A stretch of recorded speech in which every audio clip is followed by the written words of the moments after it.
Parece que está fallando la red. ¿Sí está? Perfecto. Bien. Sí, sobre todo para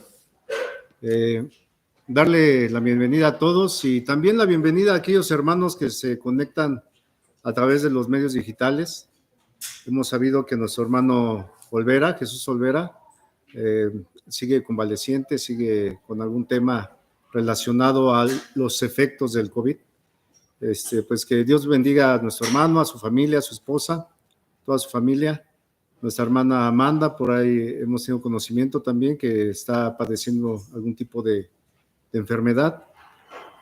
Pues la conocemos a Shali, a Paco, nuestra hermana Isabel. A todos ellos también les enviamos un saludo. Somos parte de una familia, somos parte de una congregación. Y bien, pues algunos hermanos que vienen con frecuencia hoy no han venido, pues que Dios también los guarde, que Dios los siga fortaleciendo, nos siga afirmando a todos, hermanos, en la palabra, porque la palabra es poder, y en la medida en que nosotros estemos más vinculados y más en comunión con Cristo a través de la palabra, pues evidentemente seremos fortalecidos. ¿Fortalecidos con qué? Con poder, porque el poder es para salvación de todo aquel que cree. De tal manera que no es un poder como el mundo lo entiende, pues es un poder que unifica y que involucra a la congregación, y que todos debemos no perder de vista que somos parte de un cuerpo, y que en esa medida, hermanos, pues lo que a uno le puede estar afligiendo nos debería de afligir a todos. Si alguno está en contentamiento y está en alegría, a uno también debería estar en contentamiento y en alegría, porque todos somos miembros de un mismo cuerpo. Entonces, no quería dejar pasar la oportunidad de saludar a todos nuestros hermanos. Quizás si alguno no se menciona, no es una falta de atención a nuestros hermanos, sino pues a veces falta de tiempo y a veces se nos pasa.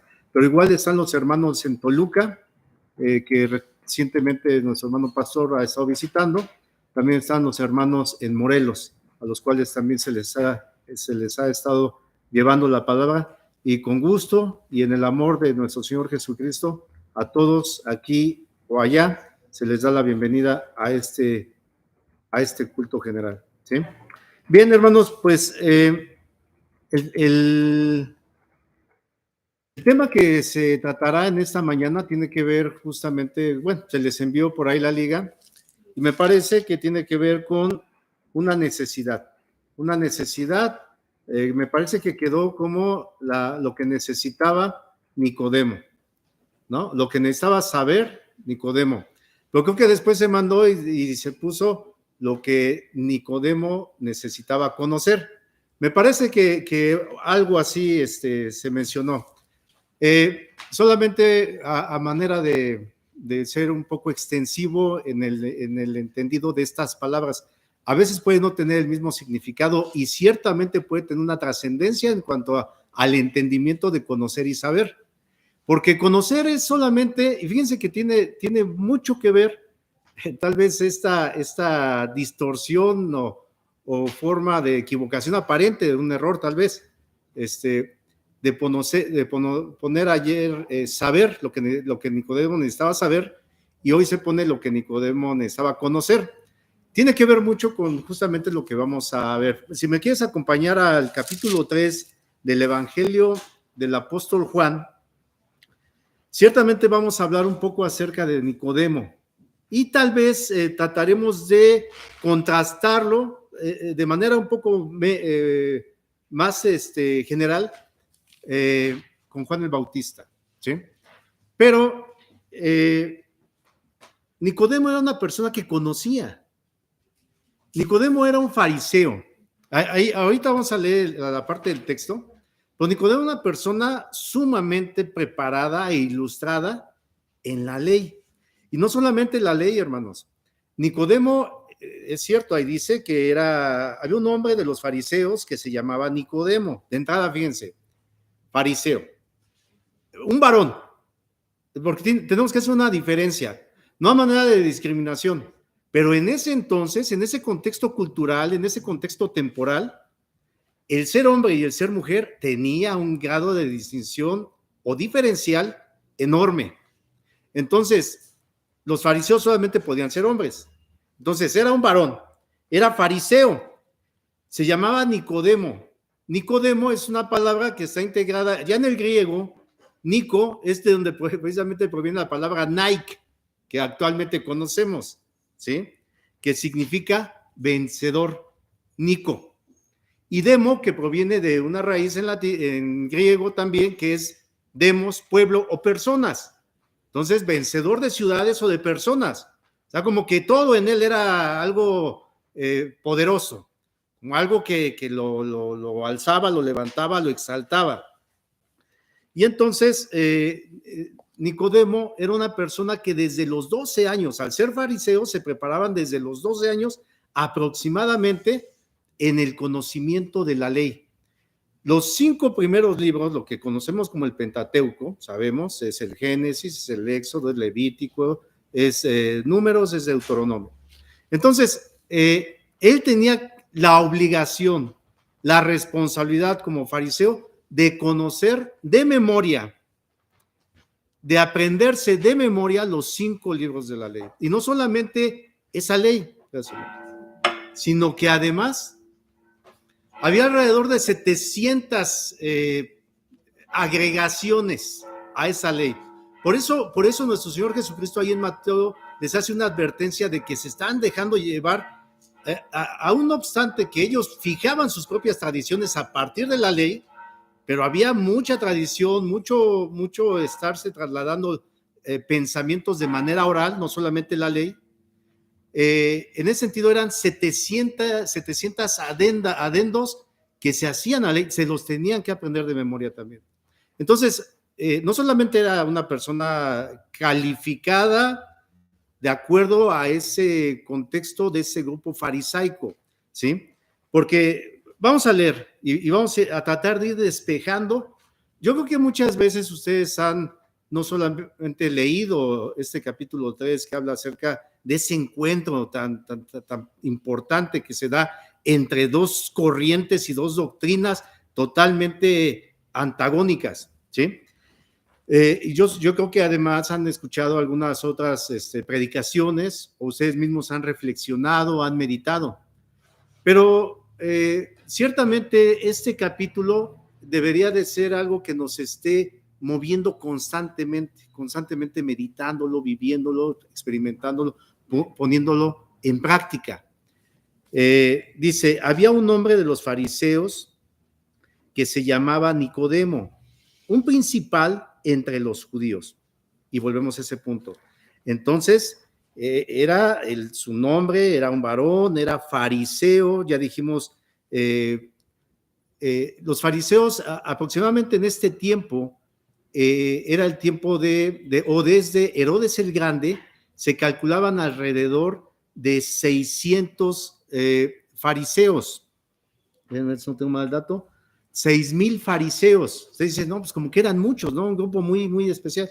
O sea, era el pueblo hebreo, de miles de hebreos, aún no obstante estaban conquistados, eran 6,000 fariseos, pero la escritura dice un principal entre los judíos, o sea, dentro de ese grupo pequeño, pero al mismo tiempo grande, que eran 6,000 fariseos, había otro grupo más importante, y estos eran aproximadamente 70, y esos 70 era lo que se conocía como el Sanedrín, y ese Sanedrín tenía por ejemplo, a Nicodemo, que era uno de los principales. Entonces, no era cualquier fariseo, primero, no era cualquier hebreo, no era cualquier judío, no era cualquier fariseo, era uno de los principales.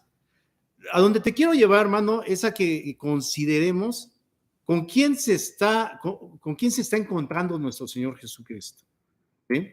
Creo que eso es importante empezar a despejarlo. No era la mujer samaritana, no era el enfermo de Bethesda, del pozo, no era a alguien a quien haya sanado él, era una persona ciertamente con mucho conocimiento, porque aquí el tema era conocer y saber, ¿sí? Entonces, vamos avanzando aquí. Vino a Jesús de noche y le dijo, Rabí, sabemos que has venido de Dios como maestro, porque nadie puede hacer estas señales que tú haces si no está Dios con él. Hasta ahí. Pues muchas veces sí se ha escuchado que creo que esa parte la conocemos, aunque es casi se acerca a una especulación, a una conjetura, de que dicen que se acercó Nicodemo a Jesús por la noche porque tal vez tenía miedo de que su grupo importante de fariseos del Sanedrín se fueran a dar cuenta de que él se estaba acercando a Jesús y que por eso fue de noche. Bueno, es una especulación, puede tener algo de sentido y de lógica, aunque también, siendo él un fariseo, uno de los principales, siempre andaba ocupado porque los fariseos, ese grupo, ese consejo de 70 ancianos, del cual se describe desde Números y Deuteronomio, justamente como ayuda de Moisés, desde allá se creó esta especie de Sanedrín, pues ellos aconsejaban, llegaban muchas quejas a ellos. Ese Sanedrín era una especie como de poder legislativo, porque por eso hacían sus adendos, sus agregaciones a la ley, era una especie de Suprema Corte de Justicia también, resolvían muchos conflictos entre los mismos del pueblo hebreo, tenían mucho trabajo. Pero al mismo tiempo nuestro Señor Jesucristo también tenía mucho trabajo. Él estaba dedicado a los milagros, a las señales, a compartir el evangelio del arrepentimiento y de la fe. Entonces, algunos de los comentarios a los que podemos llegar aquí es que no fue específicamente porque tuviera miedo, sino de que se fueran a enterar de que estaba con Jesús, sino de que era un tiempo en el que podrían estar los dos, que siempre estaban ocupados y que podrían estar reunidos intercambiando formas de pensamiento. En el entendido de Nicodemo, porque Nicodemo, cuando llega aquí, dice, vino de noche a Jesús y le dijo, Rabí, punto número 1, Nicodemo reconoce a Jesús como Rabí. Si nosotros volteamos una hoja o 2 hojas antes, estamos aquí en el capítulo 3, nuestro Jesucristo ya había empezado a hacer señales. De hecho, en el capítulo 2 dice en el versículo 11, este principio de señales hizo Jesús en Caná de Galilea y manifestó su gloria y sus discípulos creyeron en él. Entonces, aquí es donde empieza, digamos, en cuanto al ministerio público de nuestro Señor Jesucristo, ahí empezó a hacer señales en las bodas de Caná. Después ya dice ahí en el versículo 23, eso fue en las bodas de Caná, en el versículo 23 hay un enfrentamiento, hay una confrontación por causa de cómo estaban manejándose en el templo, ¿sí? Y es hasta el versículo 23 donde dice, estando en Jerusalén en la fiesta de la Pascua, muchos creyeron en su nombre viendo las señales que hacía. Entonces, nos damos cuenta de que ahí realmente no hay un conflicto entre los fariseos y nuestro Señor Jesucristo. Aun cuando él chocó de frente con toda esa forma de doctrina de mercado, de un inclusivismo indiscriminado de que todo era por obras, o sea, todas las buenas obras y tú vas a alcanzar el reino de los cielos. Eso era lo que el Señor Jesucristo rechazó por completo, porque es por gracia y por fe, por creer en nuestro Señor Jesucristo. Pero hasta ese momento, como que todavía, aun cuando fue y los confrontó, como que todavía no estaba el problema totalmente planteado. La problemática entre los fariseos, entre ese grupo religioso y nuestro Señor Jesucristo, no estaba aún ya delimitado. Porque justamente por eso llega un fariseo, uno de los principales, y le dice, Rabí, reconocen que es un maestro. El significado de Rabí es maestro, ¿sí? Sabemos que has venido de Dios como maestro, porque nadie puede hacer estas señales que tú haces. Y entonces decimos, bueno, aquí es como otro paréntesis en el por qué a lo mejor no era de que tuvo miedo y por eso fue de noche, sino que más bien quería explayarse tomar el tiempo necesario para hablar con el Señor Jesús, porque no es que fuera representante del Sanedrín, que su presencia con Jesús fuera en representación del Sanedrín, pero lo cierto es que no solamente él era el que estaba considerando a Jesús como rabí o como maestro, porque dice, habla en plural, no dice yo sé que tú eres el enviado de Dios, porque nadie hace las señales que tú haces. No, aquí habla en plural. Y si nosotros también miramos en otros evangelios, hay varios fariseos que toman presencia en todo este contexto hasta la crucifixión de nuestro Señor Jesucristo. Y ahí podemos tener a Simón el fariseo. ¿Se acuerdan de Simón el fariseo? El hombre que lo invita a su casa, que además no le ofrece ni agua, no lo besó cuando llegó, cuando era parte de una cortesía cultural, ¿no? Está José de Arimatea, otro fariseo, que aparece justamente con Nicodemo para reclamar el cuerpo del Señor. También pudo haber estado Gamaliel, que era otro fariseo. Entonces, cuando habla él de sabemos, es porque no es que yo fuera representando a todos los 70 ancianos del Sanedrín, pero la realidad es que pudieron haber algunos porque se le va la S ahí. Y sabemos que la palabra es inerrante, es suficiente, es precisa y es verdad. Entonces, en fin, estamos tratando de establecer el contexto de esa noche, de lo que estaba ocurriendo y con quién estaba hablando el Señor Jesucristo, pero además con quiénes detrás de él, ¿sí? Porque nadie puede hacer las señales que tú haces si no está Dios con él. Y aquí justamente también tiene que ver la parte de que es conocer y saber.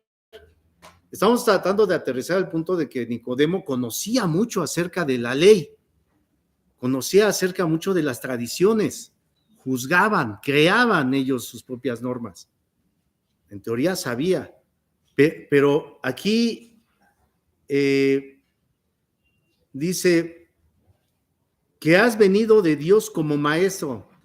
Él no conocía a Dios, porque de haber conocido a Dios, hubiera rendido sus rodillas en ese momento delante del Señor Jesucristo, porque Jesucristo es Dios.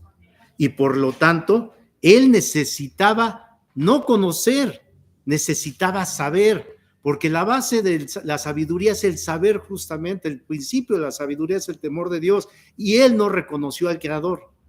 Él no reconoció al Creador, no obstante, él sabía de las señales que se habían hecho. Tan es así que en ese momento, en apariencia reconoció que sí hacía señales, y sí las hacía, pero no reconoció que es justamente porque el Señor Jesucristo es Dios. Y eso tiene que ver con un tema para nosotros, porque nosotros podemos decir que conocemos a Dios, porque nosotros podemos decir que sí leemos la Escritura, que la hemos transcrito, que llevamos tantos libros ahí en un cuaderno y que un día la terminaré y será mi edición personal. Será la versión 60, la Américas y la mía. Sí, pero eso no significa que sepas quién es Dios. Conocer a Dios es como mucha gente lo conoce. Porque mucha gente, sí, es que Dios fue el que estuvo colgado en la cruz y dio su vida por nosotros. No, aquí decir que Jesús es el maestro es nada, es un incrédulo. Decir que Jesús es el Señor es una parte de la credibilidad en lo que uno puede estar afirmando, pero es una parte, porque la otra parte es la práctica, es vivir el señorío de Jesucristo. No decir solamente, bueno, ya superé la parte del, ya no es mi maestro, ya no es meramente el Salvador, ya es mi Señor. No es suficiente. Es rendirme delante de Él y así como decíamos ahorita, que es mi todo, Jesucristo es mi todo, es mi Redentor, sí, pero ahora hay que vivirlo, porque Nicodemo estaba en ese punto. Nicodemo decía, afirmaba y justificaba razonablemente y humanamente que él conocía a Dios, pero cuando lo tuvo de frente, no reconoció a Dios. porque no había sabiduría espiritual en él, porque el hombre natural no percibe las cosas del Espíritu de Dios, porque para él son locura, porque no las conoce, y es necesario que las conozca espiritualmente, y el Espíritu solamente lo da Dios. Por eso es que después, veamos, ustedes pueden darse cuenta que en el versículo 1 y 2 hay una descripción primero de lo que es Nicodemo, en segundo lugar de lo que fue a hacer y lo que dijo, pero fue llegando a afirmar una situación, a afirmar que él venía de Dios, que Jesús venía de Dios. Ok, ya aclaramos que no reconoció a Dios, pero en ningún momento preguntó nada. Y después, pero en el versículo dice, respondió Jesús, como que no checa, como que hay algo ahí que no cuadra. Y podemos decir, bueno, a lo mejor el texto bíblico se comió un versículo y de una pregunta que le hace este fariseo a Jesús, pero no, la palabra es perfecta. Y la palabra, a donde nos lleva es justamente a que Jesucristo sabía de la necesidad de ese hombre. Él conoce nuestras necesidades. Nosotros muchas veces pensamos que llegamos a un lugar por equivocación, que las cosas son circunstanciales. Y Dios, cuando dice que conoce cada cabello que tenemos en la cabeza, que conoce las necesidades antes de que nosotros siquiera lo hayamos pedido y mucho más antes, que siquiera la hayamos concebido en nuestra mente como necesidad. Todo eso lo conoce Dios.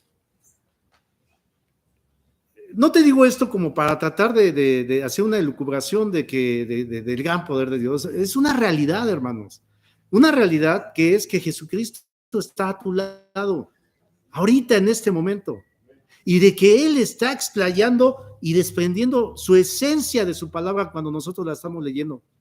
Y que debes de estar convencido y vivir la realidad de que Jesucristo está en tu vida. Entonces, Jesús ve a este hombre muy bien vestido, muy bien bañado, muy bien lo que sea, dinero, tenía su propia fama en ese momento, tenía sus propios recursos económicos, en apariencia, bueno, lo que se dice es que los fariseos y sobre todo los grupos del Sanedrín eran millonarios, si lo trasladamos a una palabra actual, ¿sí? Pero, ¿y el Señor Jesús quién era? Una persona que dijo que no tenía dónde recostar su cabeza, ¿sí? No tenía nada. El hijo de un carpintero, un hombre que empezó su predicación en Galilea y terminó en Jerusalén, una distancia equivalente a viajar a Puebla, de la Ciudad de México a Puebla, ¿sí? O sea, esos eran los dos hombres que se estaban encontrando. Pero Jesús vio la necesidad en ese hombre y le respondió Jesús y le dijo, de cierto te digo, que el que no naciere de nuevo no puede ver el reino de Dios. ¿En qué momento le preguntó eso? Pero en ningún momento este Nicodemo dice, oye, pues no te entiendo, pero yo no te pregunté nada. Nicodemo lo que dice es, ¿cómo puede un hombre nacer siendo viejo? ¿Puede acaso entrar por segunda vez en el vientre de su madre y nacer? Nicodemo, veamos en la primera parte, llega afirmando, declarando, Rabí, tú eres maestro, tú haces grandes señales. Nosotros, porque hablo en plural, te reconocemos. No eres del Sanedrín, o sea, pero es un rabí, también es un maestro. Pero como que había cierta autoexaltación en ese momento, había poca humildad en Nicodemo. Pero cuando se da cuenta de que el maestro en ese momento pone el dedo en el punto específico de la necesidad de este Nicodemo, lo que sobreviene es preguntar, reconocer que no sabe, reconocer que es un ignorante, reconocer, empezar a reconocer, porque más adelante lo viene reafirmando, empezar a reconocer que tal vez todo lo que él había hecho, aprenderse de memoria la ley, las 700 adendos, tener mucho dinero, pertenecer a un grupo élite religioso que era el Sanedrín, pues se empieza a dar cuenta de que es tiempo perdido, que es vanidad, y justamente el rey Salomón, vanidad de vanidades, dijo el predicador, vanidad de vanidades, todo es vanidad, ¿sí? Y entonces empezar a darse cuenta de que, bueno, tal vez estoy un poco equivocado. Y después dicen, 3, respondió Jesús y le dijo, de cierto te digo, que el que no naciere de nuevo no puede ver el reino de Dios. Ojo, una de las necesidades de Nicodemo, aun cuando él tenía mucha instrucción religiosa, aún su necesidad era saber cómo llegar al reino de los cielos. Esa era su necesidad.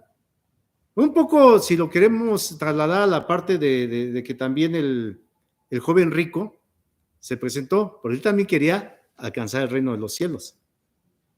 ¿Sí? Porque todos sabían que el tiempo se aproximaba. Por eso le creían a Juan el Bautista. Por eso le tenían miedo, pero al mismo tiempo lo rechazaban a Juan el Bautista. Porque él estaba anunciando que se arrepintieran, que se convirtieran. Entonces, pero era un tiempo en el que se estaba evidenciando que el reino de los cielos se estaba acercando. Y se acerca cuando Juan el Bautista advierte a todos, he ahí el Cordero de Dios que quita el pecado del mundo. Y estaba señalando al Señor Jesús. Ese es otro encuentro. Pues vean la diferencia. Un hombre como Juan el Bautista. ¿Quién era Juan el Bautista? Primo del Señor. Hijo de Zacarías, un sacerdote. Hijo de Elizabeth, una mujer que estaba fuera de los tiempos en los que una mujer puede dar a luz. Y sin embargo, si revisamos Lucas capítulo 1, vamos a ver que ahí ese niño, aún desde el vientre de su madre, sería lleno del Espíritu Santo. Desde muy niño también, vean la diferencia, Nicodemo desde los 12 años preparándose para el fariseazgo y todas estas cosas religiosas. Juan el Bautista, preparado desde niño también porque sabían que había un propósito y sabían que el Espíritu de Dios estaba en él y que desde niño se aisló como ermitaño y vivió vestido, su vestido era de pelo, de camello, y al mismo tiempo con un cinto de cuero que cubría sus lomos, de los cuales la profecía, tanto en Ezequiel como en Jeremías, se menciona el detalle de él que iba a ser el heraldo, el mensajero de nuestro Señor Jesucristo. Pero vean toda la evidencia que hay detrás de tanto de la ley como de los hechos vivientes que estaban ocurriendo en ese momento. Y no reconocieron al Señor Jesucristo, y el que lo reconoce es Juan el Bautista. Los dos con mucho conocimiento, un fariseo y un nazareo. En ese sentido, hay dos encuentros diferentes. Uno con Nicodemo va del Señor Jesús en la noche. Lo encuentra, va llegando haciendo declaraciones. Yo soy fariseo, tú eres igual que yo, pero tú no eres del Sanedrín, pero yo sí. Juan el Bautista lo ve de lejos, he ahí el Cordero de Dios, reconociéndolo. No lo reconoció como un maestro, no lo reconoció como alguien muy intelectual, como alguien que tenía mucha influencia. De hecho, quien en ese momento tenía mucha influencia era Juan el Bautista. Juan el Bautista estaba predicando, eso lo podemos ver aquí justamente en el versículo 23 de ese capítulo 3 donde estamos. Juan bautizaba también en Enón junto a Salim, porque había allí muchas aguas y venían y eran bautizados. Si nosotros vemos el mapa de frente, hasta arriba aparece Galilea, aparece Nazaret, aparece Corazín, Betsaida, aparecen algunos de los lugares donde el Señor estuvo predicando al principio. Después de ahí baja hacia el sur, está Samaria, grande Samaria. A un costado de todo esto, si lo ven de frente, del lado derecho, está el río Jordán. Está el mar de Galilea en el norte, a la altura de Galilea, justamente, pasa por Samaria, va bajando y baja hasta Judea, donde está Jerusalén, donde está Jericó, y de ese lado está justamente bautizando nuestro Señor Jesús. Vean que el Señor Jesús en el versículo 21 está bautizando. En el versículo 21 dice, vino Jesús con sus discípulos a la tierra de Judea. Eso está hacia el sur. Mientras que Juan Bautista también en Enón lo que significa es manantiales. No es sí hace una referencia a un lugar, pero en relación específica a manantiales, había mucha agua. Junto a Salim, que es la región, ese sí es el nombre de la región. Pero eso estaba justamente en la parte de Samaria, un poco más hacia el norte. Entonces, pero quien tenía como más influencia era Juan el Bautista. Tan es así que cuando el Señor viene, he ahí el Cordero de Dios, él sabía que tenía que hacerse a un lado. En esa humildad y en ese conocimiento, en esa sabiduría de parte de Dios, de que él era el que estaba anunciando ya la llegada del reino de los cielos y que por lo tanto él ya su tiempo se estaba terminando. Por eso es que en el versículo 30 de ese capítulo 3 dice, es necesario que él crezca, pero que yo mengüe. Esa palabra necesario, nosotros lo podemos ver como sí una necesidad, pero como que la vemos de refilón y sí, así es necesario. Tenía que pasar. Pero si nos ponemos a contar las veces que se menciona y dónde se menciona la palabra necesario, esa palabra es rigurosa, es precisa y obligatoria, no puede acontecer. Cuando hablamos de algo sucesivo es que lo siguiente no puede acontecer sin lo precedente. O sea, así de necesario es. Ahorita vamos a volver a tocar ese punto. Pero bueno, seguimos avanzando en este momento, en el versículo 4, Nicodemo le dijo, ¿cómo puede un hombre nacer siendo viejo? ¿Puede acaso entrar por segunda vez en el vientre de su madre y nacer? Eso es lo que pasa cuando decimos que conocemos la palabra, pero en realidad no la conocemos, porque empezamos a razonar o a racionalizar las cosas humanamente. Volvemos al mismo punto, porque el hombre natural no percibe las cosas que son del Espíritu de Dios. Hasta ahí. Eso está me parece que está en 1 Corintios, ¿sí? Entonces, nosotros, para tener conciencia espiritual de lo que la palabra nos está diciendo, nosotros debemos de haber pasado por un punto súper importante, es la regeneración. La regeneración no es una palabra ahí como inventada a través de tratados teológicos, a través de doctrina ya reciente. La palabra regeneración está en la Escritura. Y quizás aquí no se menciona, más adelante se menciona la regeneración, si quieren ya lo vemos, pero también habla del nuevo nacimiento y es exactamente lo mismo. Entonces, pero vemos aquí cómo Nicodemo ya como que, primero, no le hice esa pregunta, pero cuando me está respondiendo a partir de mi necesidad. Identificó y reconoció mi necesidad, yo, Nicodemo. Y entonces empieza a preguntar. Entonces Jesús respondió, de cierto te digo que el que no naciere de agua y del Espíritu no puede entrar en el reino de Dios.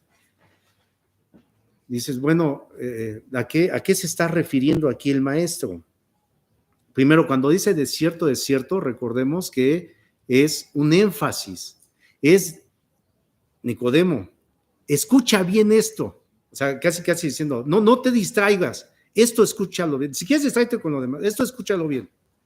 Es como ponerle un marcatexto a la palabra. Es como ponerle comillas. Eso haríamos, o signos de admiración. Cuando dice de cierto, es esa parte justamente. No te lo vayas a perder, Nicodemo. De cierto, te digo que el que no naciere de agua y del Espíritu no puede entrar en el reino de Dios. Y uno se puede llegar a preguntar, bueno, pero ¿no se supone que el bautismo como parte ya integrante de los sacramentos de la propia iglesia no es a partir del segundo capítulo del libro de Hechos? O sea, ya el Señor aquí empezaba un ministerio, ya pasó por todos estos milagros, ya fue entregado, ya fue crucificado, murió, resucitó, estuvo 40 días resucitado y después llegó el Espíritu Santo y hasta después ya es cuando los fariseos o los judíos que perseguían a la iglesia en ese momento, ya constituida, o bueno, ya por constituirse, se compungieron y les dijeron, ¿cómo podemos alcanzar la salvación o el reino? Y les dice Pedro, arrepiéntanse y bautícense. Bueno, pero estamos hablando 3 años, 4 años, 5 años después. ¿Cómo pues Nicodemo lo iba a saber en este momento? Porque aquí dice que el que no naciere de agua y del Espíritu no puede entrar en el reino de Dios.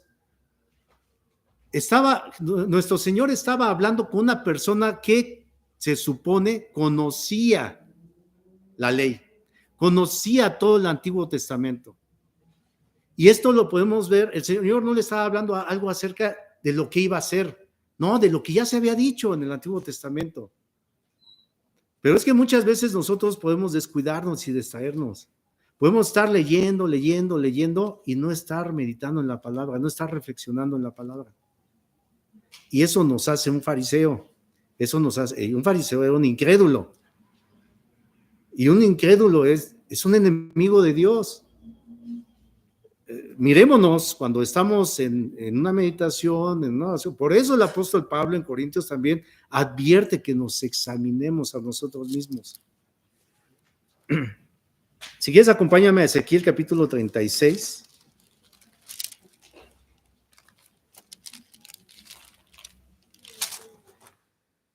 Versículo 24. Ezequiel capítulo 36, versículo 24 al 27. Y yo os tomaré de las naciones y os recogeré de todas las tierras y os traeré a vuestro país. Esparciré sobre vosotros agua limpia y seréis limpiados de todas vuestras inmundicias y de todos vuestros ídolos os limpiaré.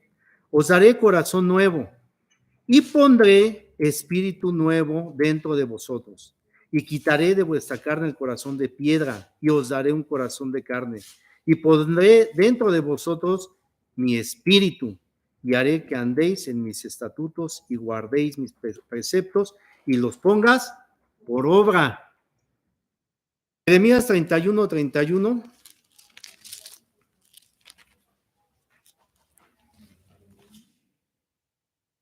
Al 34.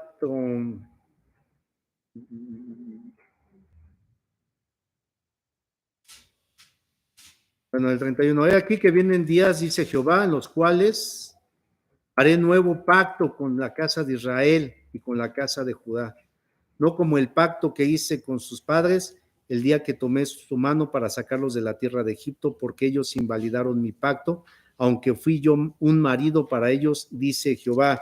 Pero es que aquí lo que estamos hablando es de que Nicodemo necesitaba recordar solamente lo que él conocía. Y al no recordarlo es porque ya no sabía la profundidad de la escritura, solamente eran apariencias, solamente era un conocimiento superficial. El Señor le estaba hablando del agua y del espíritu, pero no a la manera en lo que equivocadamente pudiéramos nosotros suponer que es el bautismo en agua. No, había referencias, hay muchas referencias en el Antiguo Testamento que se supone que un conocedor de la ley como Nicodemo tendría que haber identificado inmediatamente cuando el Señor le dijo, ¿sí? Y después le dice el Señor, versículo 6, lo que es nacido de la carne, carne es, y lo que es nacido del espíritu, espíritu es. Lo que está diciendo justamente es a la manera de que la naturaleza de la carne nunca puede producir un fruto espiritual. Está imposibilitado. Solamente lo que proviene del Espíritu de Dios nos puede dar una naturaleza tal que podamos comprender la Escritura. Porque la Escritura es inspirada por Dios. Toda la Escritura es inspirada por Dios. Y si te dice ahí que es útil para enseñar, para redarguir, para corregir, para instruir en justicia, a fin de que el hombre sea perfectamente preparado para toda obra, pues justamente porque la Escritura solamente puede ser revelada por el Espíritu Santo, pero debe de haber un enlace. Es inspirada por Dios, su Espíritu, pero hacia dónde va, debe de ser un receptor espiritual. De lo contrario, se va a perder esa señal, porque no hay donde pueda ser recibido. ¿Y quién es el espiritual? El que hace la voluntad de Dios. Y hacer la voluntad de Dios nos lleva a considerar que debemos de ser llenos del Espíritu Santo, que debemos de caminar en santidad, que debemos orar, debemos sufrir también, porque eso es parte de lo que te dice la Escritura, que esa es la voluntad de Dios, que tengamos que padecer, aunque sea un poco tiempo, pero es necesario padecer. Pedro se los explica justamente cuando ya está en punto la persecución. Es necesario, o sea, si has comprendido el Evangelio, sabes que tienes que sufrir, de una manera o de otra, pasar aflicciones. ¿Te estás quejando? ¿Me estoy quejando por esta aflicción? Eres un fariseo, eres un incrédulo y eres abominación delante de los ojos de Dios porque eres su enemigo, porque no has comprendido. Entonces, pero justamente por eso le dice, lo que es nacido de la carne, carne es, y lo que es nacido del espíritu, espíritu es. Pero fíjense, espíritu es, como es decir, lo que es nacido de la carne, carne es la sustancia, es justamente, eres parte de lo mismo. No, o sea, no puedes decir, es que es como que me parezco, como que soy a la semejanza de la carne porque sí hago cosas buenas, como que sí voy de repente a la iglesia, como que a veces sí me pongo a orar, como que a veces puedo orar en los alimentos, a veces sí oro cuando no me conocen, pero me conocen, pero no saben que soy creyente o digo que soy creyente, pues mejor no lo hago, no. El que es de la carne, siempre va a ser de la carne, totalmente, es su sustancia. El que es del espíritu, siempre va a haber un rechazo a las obras de la carne, siempre, de alguna manera. Va a haber una equivocación, un resbalón, ¿sí? No es que justifique, pero justamente estamos en un cuerpo que se tiene que morir y que tiene que ser levantado y glorificado para poder tener la naturaleza plena de la deidad de nuestro Señor Jesucristo. ¿Sí? No te maravilles de que te dije que es necesario nacer de nuevo. Esta palabra necesario, fíjense cómo se emplea, es la misma palabra en griego.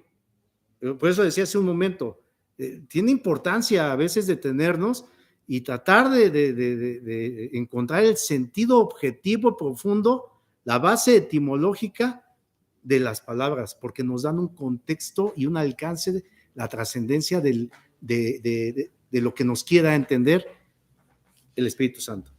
Porque dice, no te maravilles de que te dije, os es necesario nacer de nuevo. Esa palabra necesario, la misma que se emplea, por ejemplo, en ese versículo 14.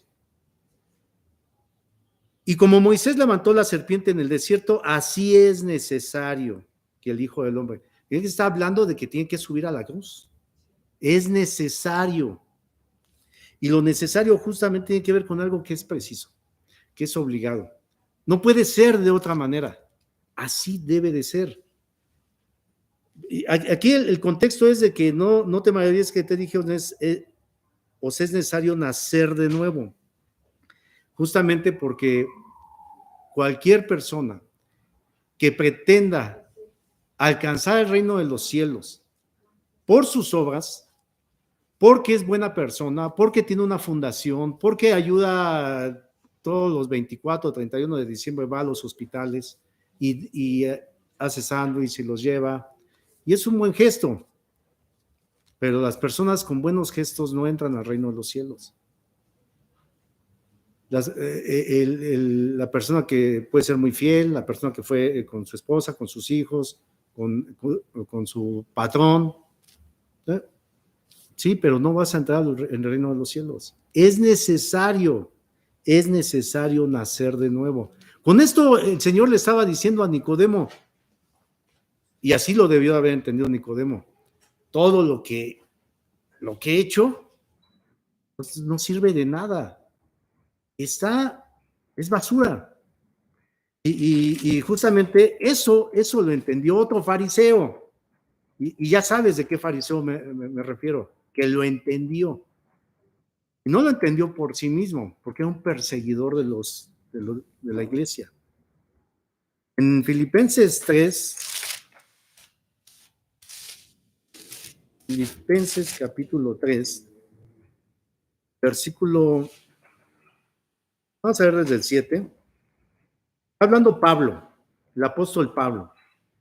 Pero cuantas cosas eran para mi ganancia, las he estimado como pérdida por amor de Cristo. Y ciertamente aún estimo todas las cosas como pérdida por la excelencia del conocimiento de Cristo Jesús, mi Señor, por amor del cual lo he perdido todo y lo tengo por basura para ganar a Cristo y ser hallado en él, no teniendo mi propia justicia que es por la ley, sino la que es por la fe de Cristo, la justicia que es de Dios por la fe. Y entonces, un fariseo que había comprendido, evidentemente hubo un encuentro con el Señor Jesucristo. Cuando ciertamente hay un encuentro con Jesucristo, Señor nuestro, algo va a pasar. No puede ser de otra manera. Algo va a ocurrir. Y vamos a ver cómo con Nicodemo también hay un efecto. Vamos a ver de qué tipo. Porque en Pablo hubo una conversión y pudo hacer estas afirmaciones porque había un convencimiento en él de quién era Jesús, Dios mismo. Y después dice, bueno, esa palabra necesario, hermanos, también la podemos ver, vean a Juan el Bautista en ese versículo 30 que leímos, es necesario que él crezca, pero que yo mengüe. La misma palabra, la misma raíz etimológica. Si lo vemos en el capítulo 4, ahí luego, en el versículo 4, y le era necesario pasar por Samaria al Señor Jesús. Eso es en cuanto a su ministerio público.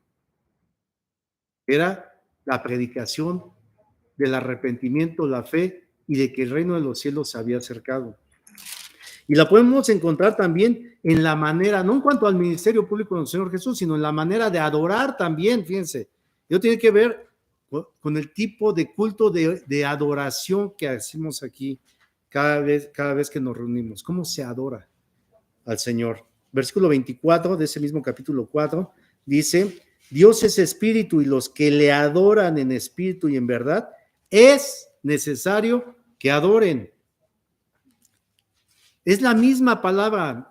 Si nosotros no comprendemos que hay una necesidad sin la cual, si no está bien comprendida, aunque se haga, no trasciende a lo siguiente. Es tiempo perdido. Y así podemos irnos más adelante. Hay en el versículo 34 del capítulo 12 dice, le respondió la gente, nosotros hemos oído de la ley que el Cristo permanece para siempre. ¿Cómo pues dices tú que es necesario que el Hijo del Hombre sea levantado? No, porque es necesario, porque es preciso, porque es obligado. ¿Sí?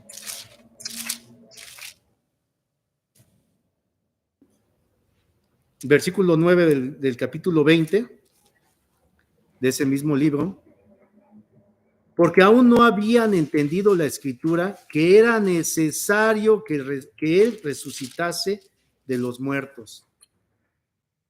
Vean en qué contextos tan trascendentales se está empleando la palabra necesario en cuanto a su efecto.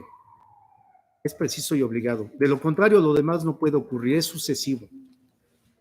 Entonces, cuando justamente estamos aquí, no te maravilles que te dije, o sea, es necesario nacer de nuevo, es porque si no has nacido de nuevo, y esto no tiene que ver, hermanos, con que, híjole, pues a lo mejor mi bautismo no fue lo suficientemente poderoso, me voy a volver a bautizar. No, o sea, no es así, ¿eh?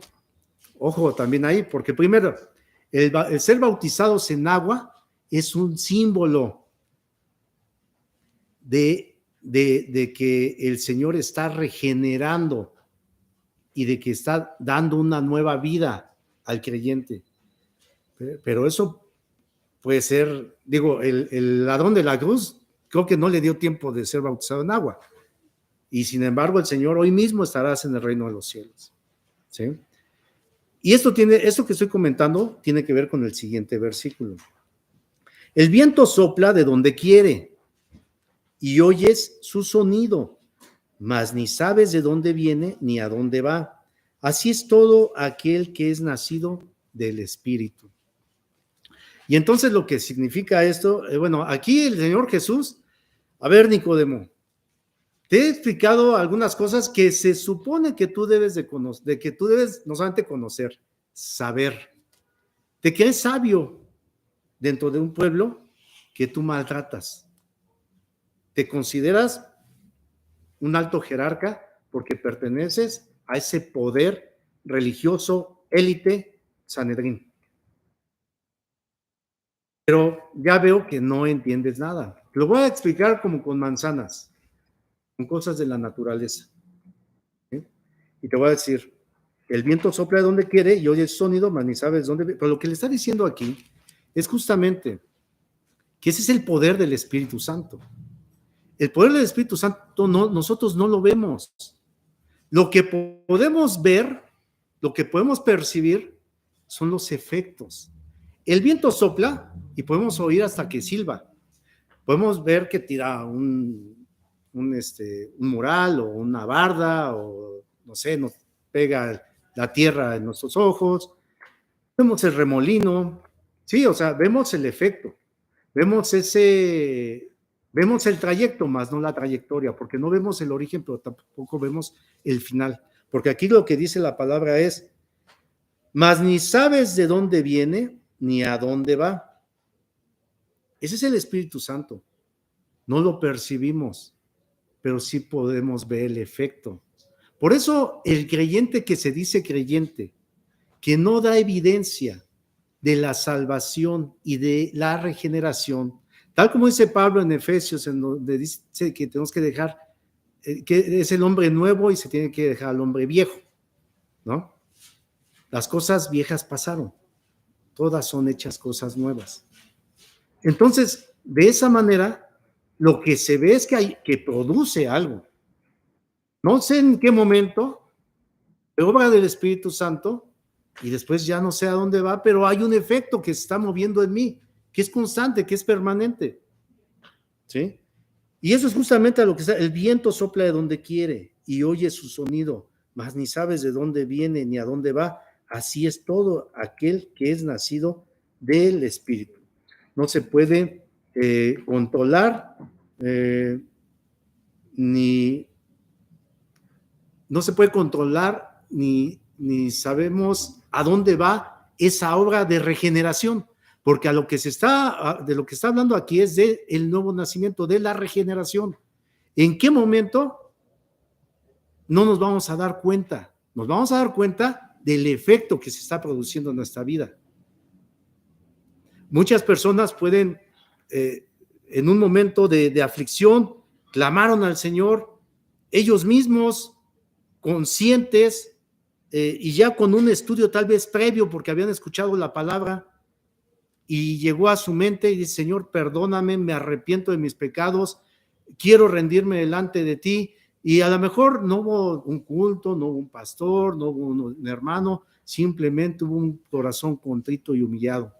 Y en ese momento llega el Espíritu Santo. lo envuelve, lo convierte, lo regenera. Y quizás él no se dio cuenta.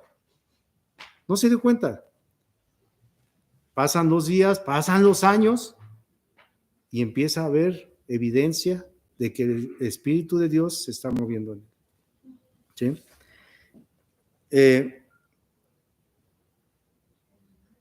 9.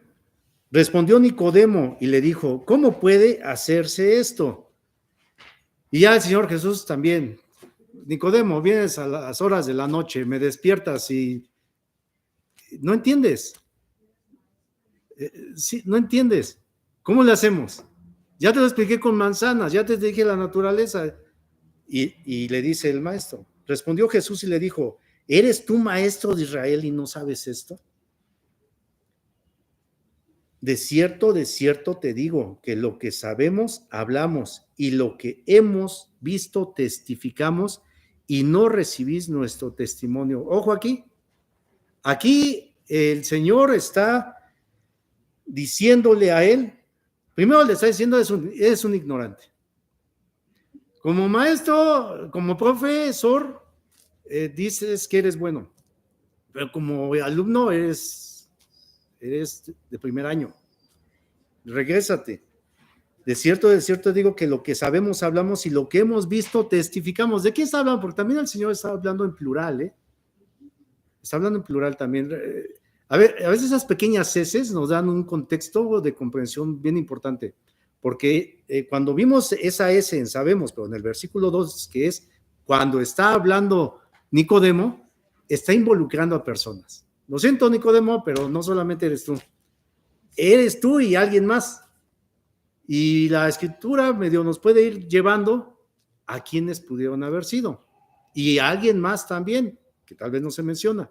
Pero aquí también el Señor está diciendo que lo que sabemos, hablamos y lo que hemos visto, testificamos y no recibís nuestro testimonio. Lo que pasa es que al principio se menciona que llega solamente Nicodemo de noche con nuestro Señor Jesús.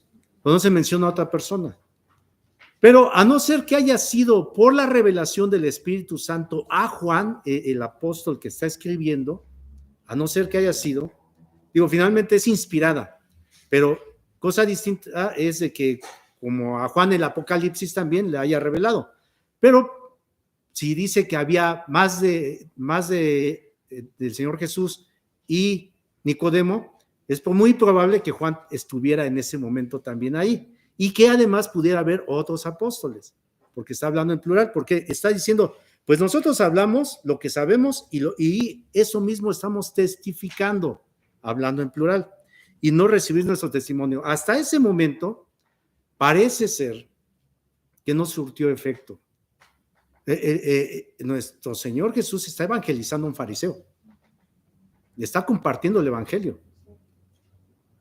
Y este fariseo dice aquí, no recibís nuestro testimonio. Lo siento, Nicodemo, pero no vas a conocer el reino de los cielos. No dice eso, y no es así tampoco. Pero pareciera, ¿no? Dice en el 12, si os he dicho cosas terrenales, sigue como la reprensión. Si os he dicho cosas terrenales y no creéis, ¿cómo creéis si os dijere las celestiales? Y así muchas veces estamos, hermanos. Queremos estar estudiando la escatología en Apocalipsis y lo junto con Daniel y la visión de las bestias y esto, y los 4 seres vivientes, todo esto. Y hablo de profecía, en fin. No lo vamos a entender si nosotros no tenemos una vida de humildad, de servicio a la iglesia, porque ese es el cuerpo de Cristo, Él es la cabeza. Entonces, no vamos a poder nosotros trascender a cosas más elevadas, ¿sí? Nadie subió al cielo sino el que, fíjense cómo lo va llevando, o sea, digo, no entiendes, Nicodemo, pero te voy a explicar. Nadie subió al cielo sino el que descendió del cielo, el Hijo del Hombre que está en el cielo. Esta parte la está nuevamente el Señor Jesús lo está llevando a lo que se supone él debe de saber. Acompáñame a Proverbios capítulo 4.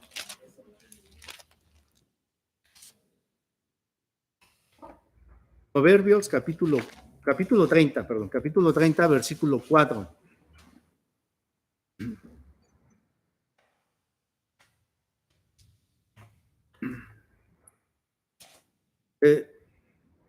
Si quieren, quédense ahí, yo leo nuevamente más para dar ese contexto. Dice en el 13, nadie subió al cielo sino el que descendió del cielo, el Hijo del Hombre que está en el cielo. Si nosotros contextualizamos esto que está pasando, lo que los fariseos se estaban quejando y rechazaban al Señor Jesús era porque él se estaba haciendo como Dios y porque también él decía que era el Hijo de Dios. Y dice, pues ¿quién se puede hacer el Hijo de Dios? ¿No? O sea, ellos juzgaban mucho eso y rechazaban esa parte. Pero vean, es algo que ellos debieron de haber recordado. Versículo 4 del capítulo 30 de Proverbios. ¿Quién subió al cielo y descendió? ¿Quién encerró los vientos en sus puños? ¿Quién ató las aguas en un paño? ¿Quién afirmó todos los términos de la tierra? ¿Cuál es su nombre y el nombre de su hijo? Si sabes. El Señor lo único que le está haciendo es una cita de Proverbios, de un libro de la sabiduría que él debió de haber conocido. Nosotros lo que debemos de predicar es con la palabra, hermanos. O sea, el Señor está predicando con la palabra, que es su palabra, el logos, el verbo. Él está predicando la palabra. No tenemos que ser muy elocuentes. No tenemos que, híjole, necesito un seminario, necesito una maestría, un doctorado. Claro que sirve, desde luego que sí, y ojalá tuviéramos oportunidad de realizar estudios teológicos en forma. Sería muy bueno, hermanos. Pero la palabra por sí sola es suficiente, con la ayuda solamente y exclusivamente, es una función reservada del Espíritu Santo. ¿Sí? Entonces, el Señor Jesús le está citando la palabra y después, dice, bueno, está el Proverbios y después en el 14, y como Moisés levantó la serpiente en el desierto, así es necesario que el Hijo del Hombre sea levantado. Nuevamente viene una cita y ahí aparece Números 21, versículo 9, porque es lo que está citando, y pudiéramos verlo también en Daniel, en el sentido de que también se habla acerca de que verán al Hijo del Hombre sobre las nubes, ¿sí? Está citando la palabra del Señor Jesús. Ahora, muchas veces uno puede preguntar, porque a mí sí me generó duda, y como Moisés levantó la serpiente, bueno, ¿por qué? ¿Por qué Dios le pidió a Moisés que levantara una serpiente de cobre, me parece? ¿Sí? De bronce, perdón, de bronce. Y dice, bueno, pues no la serpiente fue la que colaboró ahí con Satanás para que todo esto sea un desastre. Y lo que el Señor le estaba diciendo a Nicodemo, pues justamente yo voy a tener que ser levantado y voy a tener que llevar los pecados de toda la humanidad, porque no puede ser otra cosa más que el pecado colgado en ese madero, colgado en esa cruz de bronce. Entonces, la apreciación que está haciendo de lo que Moisés mandó hacer en ese momento para que pudieran ser salvos las personas que habían sido mordidos en el desierto por las serpientes, habían sido unos incrédulos. Vamos a regresarnos ahí al desierto con el pueblo hebreo en la época de Moisés, cuando Moisés tendría alrededor, no sé, de 100 años, tal vez, porque poco tiempo después, él muere a los 120 años, pero ya es en esta parte en la que el pueblo nuevamente es incrédulo. Se queja contra Dios y se queja contra Moisés. Y entonces viene una plaga de serpientes, mucha gente muere, miles de judíos mueren, se arrepienten, le piden perdón a Dios, y entonces le dice Dios, Jehová, a Moisés, levanta, haz una cruz de bronce y pon una serpiente. Porque la profecía era el reflejo de lo que iba a ser posteriormente con Jesucristo, de que quien mirara hacia arriba por fe, sabían que se iban a morir si no miraban, pero no estaba como previniendo la mordida, que es el pecado.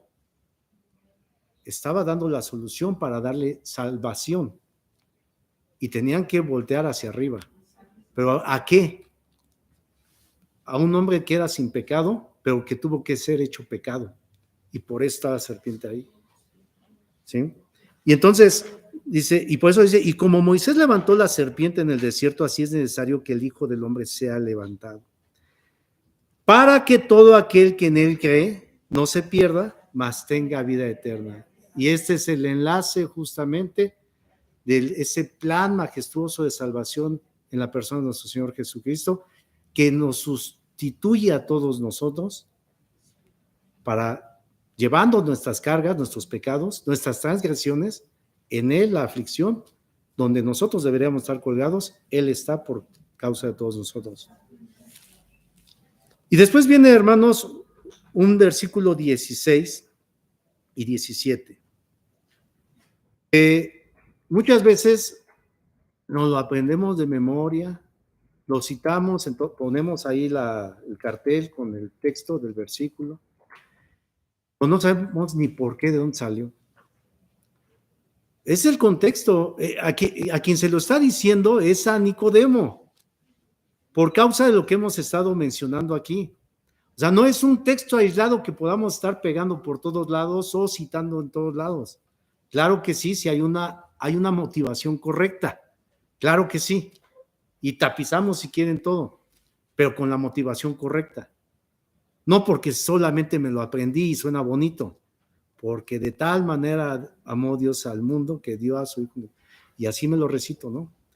Está predicándole a un fariseo, le está abriendo los ojos a una persona que está en condenación y que es enemigo de Dios.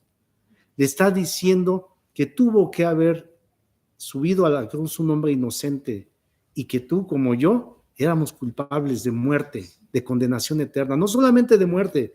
Bueno, sería que ahí se acabara todo y ya como si estuviéramos dormidos. No, hay una condenación eterna, hay un infierno, hay un crujir de dientes y no nos acordamos de ello. Y cuando predicamos debemos de decirle a las personas que se les predica, estás en condenación. Dios obre con misericordia y gracia y derrame salvación para tu vida, que te abra y que te regenere. No depende de nosotros, no depende de nosotros. Hay un inclusivismo indiscriminado, hermanos, de que en las congregaciones llega ni lo conocemos y se asomó y viene y tenemos que ser prudentes sabiendo que el Señor es el que hace la obra, no nosotros, pero que nosotros tenemos la obligación de compartir el plan de salvación. Así como Pablo lo hizo en 1 Corintios capítulo 15, cuando les dice, yo mismo les doy de lo que he recibido. Y les presenta a nuestro Señor Jesucristo hablando de su presencia en esta tierra, hablando de su enseñanza, hablando de su muerte, la crucifixión y de su resurrección con su ascensión. Como se quiera plantear con tus palabras, pero ese es el plan de salvación a través de la persona de nuestro Señor Jesucristo. Y entonces por eso es que Él dice, porque de tal manera amó Dios al mundo que ha dado a su Hijo unigénito, para que todo aquel que en Él cree no se pierda, mas tenga vida eterna. Porque y me detengo, mas tenga vida eterna. Y esta es la vida eterna, dice también ahí más adelante en el capítulo 17, y esta es la vida eterna, que te conozcan a ti, el único Dios verdadero, y a Jesucristo, quien has enviado. Esa es la vida eterna, pues se plantea aquí, mas tenga vida eterna, porque no envió Dios a su Hijo al mundo para condenar al mundo, sino para que el mundo sea salvo por él. El mundo está condenado. El mundo está condenado. El que no cree, el que no vive por la fe, está condenado. Y eso es muy triste.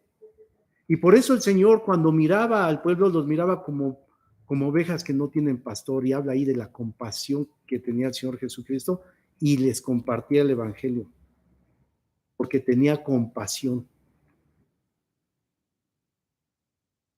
Porque la ira de Dios se revela desde el cielo, porque la ira de Dios se revela desde el cielo contra toda impiedad e injusticia de los hombres, que con injusticia detienen la verdad. La ira de Dios está presente, pero al mismo tiempo, de manera simultánea, está el plan de salvación. Y nos ha elegido a nosotros como iglesia para que llevemos este plan de salvación. Pero la ira de Dios está desplegada, hermanos. Nos dicen Ucrania y Rusia y África y aquí mismo Ciudad Juárez y no sé, muchas regiones de este país. La ira de Dios solamente consiste en que Dios se hace a un lado para que hagan lo que se quiere. Solamente. La misericordia de Dios detiene muchas cosas. Pero la gente se pregunta, ¿y por qué Dios permite esto? No, la verdad de las cosas es que Dios detiene muchas cosas. Si Dios se hiciera por completo a un lado, esto sería, no sé, hablar de perros y gatos es muy poco. Todos nos estaríamos matando unos a los otros, así. No habría una conciencia de nada. Aún las leyes imperfectas de esta nación o del mundo, las leyes humanas, aún eso es misericordia de Dios porque detienen la impiedad. Es la gracia común del Señor, pero esa gracia nos salva. La gracia salvadora es por la fe en Jesucristo. Vamos a orar, hermanos.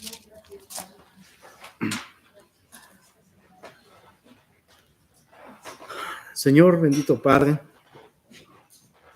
reconocemos tu majestad, Cristo Jesús. Reconocemos, Señor, tu poder. Reconocemos que tu palabra es poder. Padre, te pedimos que seas tú en nosotros, enseñándonos, redarguyéndonos, confrontándonos, Señor, constantemente, para que no olvidemos, Señor, que somos objeto, Señor, y fuimos objeto en algún momento de la regeneración, de ese nuevo nacimiento que tú nos has dado. Señor, hemos escuchado tu palabra y quizás en labios de una persona imperfecta y pecadora, pero al mismo tiempo, Señor, es tu palabra y no la de este pecador. Y ha llegado a nuestros oídos, y eso es una enorme bendición. Eso es un acto de misericordia de parte tuya, que nos presentes tu palabra. Gracias por ella, Señor. Gracias por este tiempo. Te bendecimos y te exaltamos siempre, Padre. Sé tú, Señor, en todo momento, perfeccionándonos. Que reconozcamos que en esa cruz, tú, Señor, tomaste nuestro lugar. Y que ahora estás a la diestra del Padre y sigues obrando con misericordia por todos y cada uno de nosotros. En tu nombre, Cristo Jesús, te damos gracias, siempre gracias, Señor. Amén y amén.